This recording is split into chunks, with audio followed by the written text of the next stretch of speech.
Bon, David, nous avons parlé des coraux mous, maintenant on va passer aux coraux durs. Alors bon, il y a différentes formes.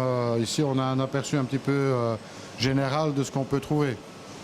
Tout à fait. Alors ici, effectivement, du corail dur. On va commencer par ce qu'on appelle du SPS, pardon, c'est-à-dire du corail dur à petits polypes. Alors ici, dans l'aquarium que nous avons devant nous, il n'y a que des acroporas. Alors c'est une très très grande famille, hein. Il en existe plusieurs centaines de variétés. Alors on essaie toujours d'avoir une offre assez étendue. Là aussi, une grande partie maintenant de ce que nous proposons à la vente sont des acroporas issus de culture. Ici, dans le lot, il y a quelques pieds sauvages dedans. C'est une minorité. Maintenant, je dois dire qu'on a la possibilité de fournir un assortiment extrêmement large, très très varié, tant au niveau forme que de couleur, de culture. Alors, comme pour les coraux mous, les cultures sont faites comment? Il y a des pieds mers qui sont maintenus sur des tables en mer, donc on peut dire dans le lagon, voire au bord de récifs.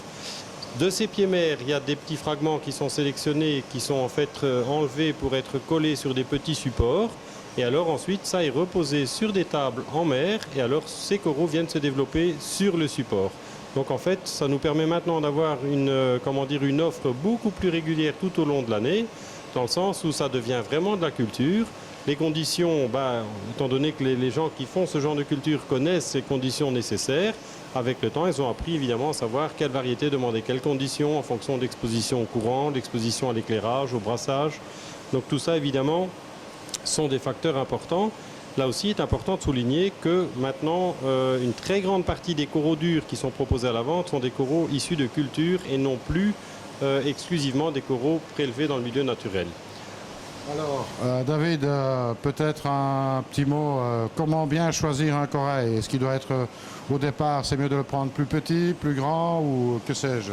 Alors, on a tendance à conseiller aux gens qui débutent de commencer par des coraux de plus petite taille. Ça, c'est une première chose. Ensuite, le choix du corail doit directement être adapté à l'endroit où on veut le mettre. C'est-à-dire que si on veut mettre un corail bien particulier, il faut s'assurer que l'endroit où on va le placer est adapté au niveau brassage, au niveau éclairage. Là, on parle des coraux SPS, donc acropora en l'occurrence, mais il y a les montipora, tout ça qu'on verra ensemble après. Ça, ce sont des coraux qui demandent un éclairage généralement assez fort, à quelques rares exceptions près. Un bon brassage, ce sont des coraux qui aiment bien aussi une stabilité au niveau de la qualité d'eau et qui ont besoin, pour la formation de leur squelette, du calcium, du magnésium, des carbonates, c'est-à-dire tous les oligo-éléments, les éléments de trace et les minéraux. Sans ça, ils ne savent évidemment pas se développer puisqu'ils ont besoin de trouver ces éléments dans l'eau pour continuer à construire leur squelette pour leur développement. Hein, ce sont des coraux. Là, évidemment, on voit bien sur chaque variété d'acropora différent. Donc ici, on va prendre quelques exemples. Il y en existe différentes formes. Hein. Il y en a qui poussent en plateau comme on voit ici. Ça, c'est du plateau. Après, on a évidemment des choses qui poussent en plus grosses branches de ce style-là. Ensuite, on a des choses qui poussent un petit peu plus en boule, comme là, par exemple, du granulosa. Donc tout ça sont des coraux qui font vraiment partie de la même famille, mais où il y a beaucoup de variations, tant en couleur qu'en forme. Donc ces coraux-là, ils ont besoin de lumière en fait.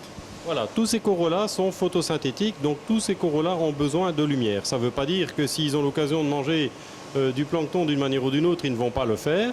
Mais ça veut aussi dire que même des gens qui vont dire voilà, moi je ne nourris pas, ce sont des coraux qu'il y a tout à fait moyen de garder sans nourrir. Le développement est différent, c'est sûr qu'en les alimentant, on a des résultats qui sont meilleurs.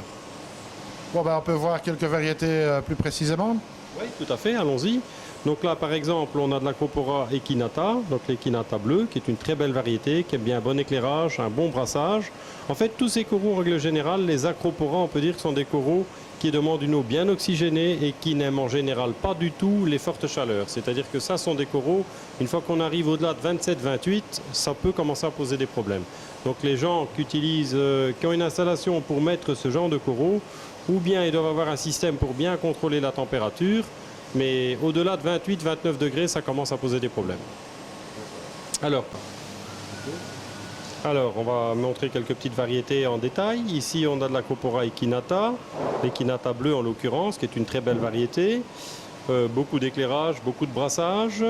Ici, on a du granulosa, donc ça aussi, bien brassé, bien éclairé. Quelque chose d'assez facile.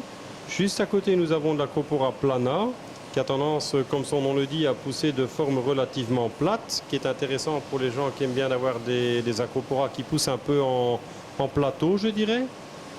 Alors maintenant, on peut montrer par exemple toujours des formes qui ont tendance à pousser en plateau, qui sont des acroporas qui vivent généralement à des plus grandes profondeurs, c'est-à-dire peut-être un peu moins exigeants en termes de lumière, mais qui aiment aussi bien le brassage et qui n'aiment pas trop les températures élevées non plus, qui sont les acroporas suarsonoi par exemple. Très belle variété aussi pour quelqu'un qui veut en fait avoir des récifs un petit peu comme des plateaux, c'est quelque chose qui est très très joli. Et alors après nous avons des grands classiques comme par exemple celui-ci qu'on va voir ensemble, de l'acropora millepora. Là en l'occurrence on voit c'est un vert. Alors la particularité de celui-là, quand on regarde de près, c'est qu'on voit que les polypes, ils sont beaucoup plus longs sur la moyenne des autres acroporas. Ça c'est un acropora parmi les plus faciles pour les débutants, croissance rapide. Il existe en vert, il existe en rose, il existe en mauve. Enfin, il existe plusieurs couleurs, croissance rapide et maintenance relativement facile pour les acroporas. Voilà.